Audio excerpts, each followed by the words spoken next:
Hey everybody, I am Chris Baker from LuckyGunner.com. It is time today for another Q&A video. Today's question comes via email from Ed. Ed writes, "Thanks so much for your well-reasoned reviews, and yes, my next ammunition order will be through LuckyGunner.com." Thanks very much, Ed. We appreciate that. Like you, I have a fondness for snubby revolvers and double action only or double action single action semi-autos. My question is, however, what current production DAO and DASA semi-autos do you recommend for concealed carry? It seems like most pistols in those categories are of the larger service type, but my handgun needs are strictly concealed carry. And the short answer is that you're probably not missing anything. Most double action pistols are pretty big, but you came here for the long answer, so here we go. Let's start with a Cliff's Notes version of the why behind DASA for those of you who might be new here. Really, it all boils down to safety and risk management. We would like to all think that unintentional discharges only happen to people who are untrained or stupid, but the truth is that any one of us can become distracted at the wrong moment or fatigued after a long day at the range. We might fail to notice a broken belt clip or a shirt tail that sneaks its way into the trigger guard in our holster. Most striker-fired pistols have no manual safety and triggers around 4 to 6 pounds with a short length of travel.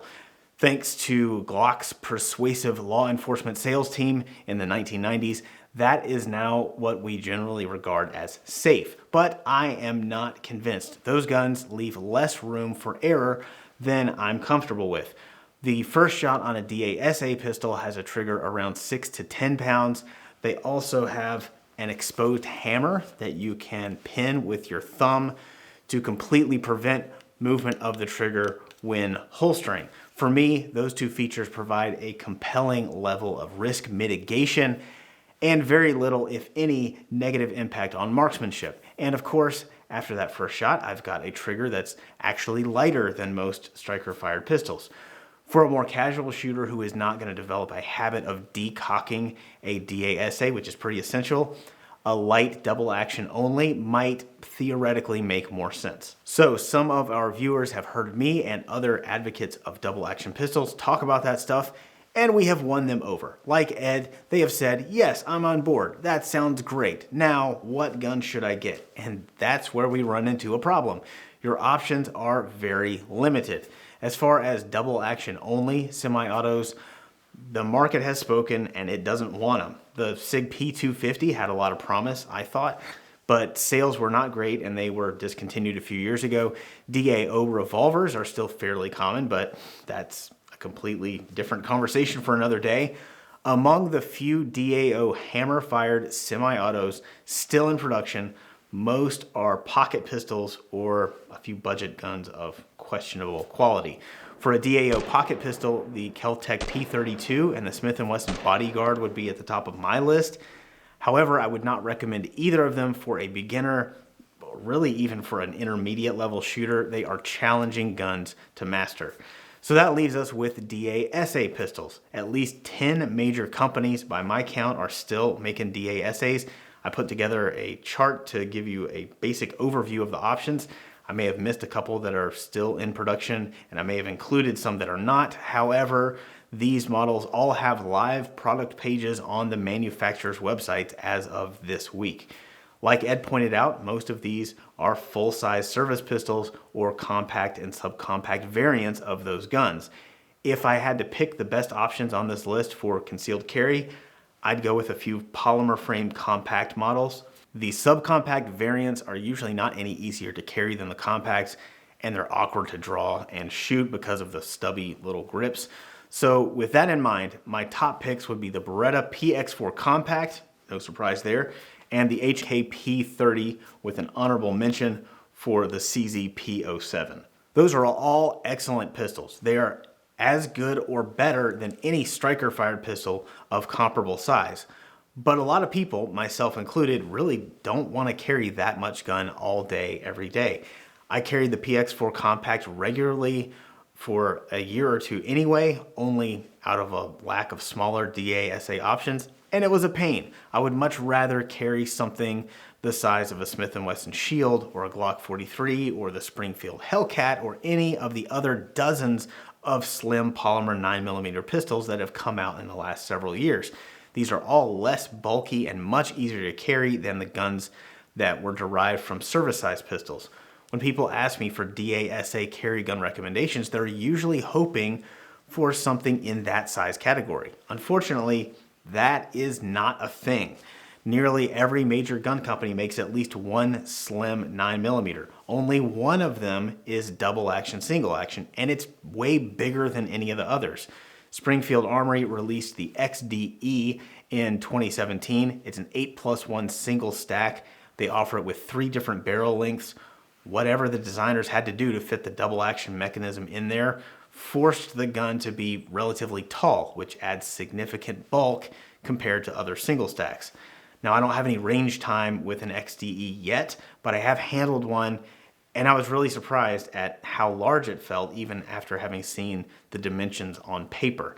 Now, I'm not saying it's a bad pistol or that it's not an option. I've actually heard pretty good things about it other than the size. But as to whether it's noticeably easier to carry than an old school double stack compact, I really don't know. Langdon Tactical does a custom version of the XDE with some nice mods. If you guys would like to see a review of that, let me know in the comments and I will try to make it happen. Looking beyond the 9mm, you do have a few small DASA options if you're willing to take a step down in caliber.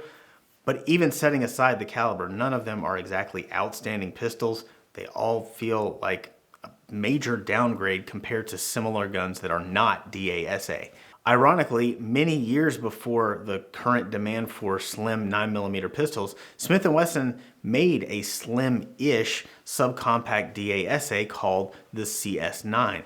Some of you might remember a few years ago that I carried a Smith & Wesson 3953 for a while. That was a DAO version of the 3913, which was the big brother of the CS9. It was a little bigger than a Glock 43 and significantly smaller than any 9mm DASA made today. They were discontinued sometime in the mid-2000s.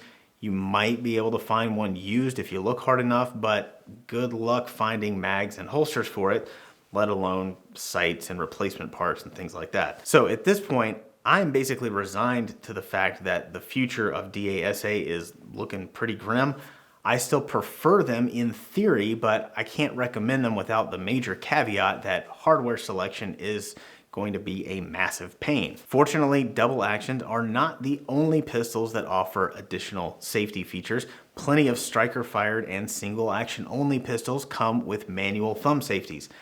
I have found that a double action trigger is less likely to get in my way on the first shot than a manual safety is.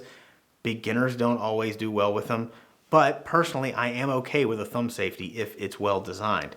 I've really been enjoying the SIG P365 XL for the last year and a half or so.